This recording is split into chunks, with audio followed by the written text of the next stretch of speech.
Pascal Lamy is a former Director General of the World Trade Organization. He told me, while this may not be a fully blown trade war yet, it will backfire on Donald Trump. It's serious, but I do not think we are on the verge of a real trade war. It's more than what the US administration has done so far in terms of implementing the protectionist agenda of Mr. Trump. And yet, I don't think it's a real breakthrough. This was to be expected. By the way, it's still very unclear what are the countries who are really targeted beyond China, in Europe, in Northern America, unclear. And it's a typical old-fashioned protectionist measures. It's not the first time the US imposed some sort of trade restrictions on steel. It's on the ground of national security, which for most of us is extremely overstretched. Why not potatoes or shoes, who really matters also for soldiers? But we will see whether or not this leads to an overflow of steel that doesn't go to the US and that would go elsewhere, in which case, notably in Europe, countermeasures would be taken.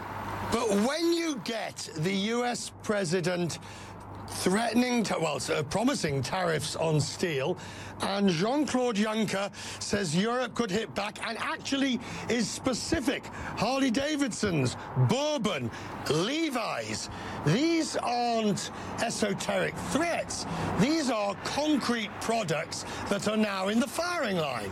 Yeah, but I mean, again, Richard, let's take this notion of a trade war with a pinch of salt. The reality is that Mr. Trump wants to protect more the US steel industry, which obviously is not very competitive, and this will lead to US consumers and other industrial sectors paying more for uncompetitive steel. At the end of the day, nobody, at least on this side of the Atlantic, believes it's a good thing for the US.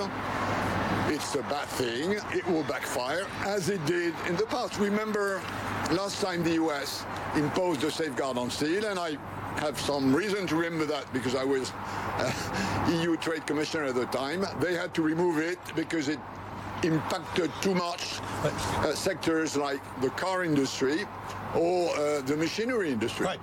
So let's get right to the bottom of this.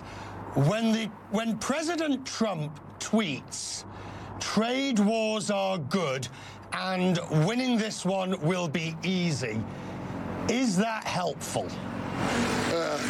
My answer to that is no, but I don't think many people would care. Mr. Trump obviously believes that trade is a win-lose game, like a war. You win, I lose. I win, you lose. Most of the people on this planet do not believe that trade is a win-lose game.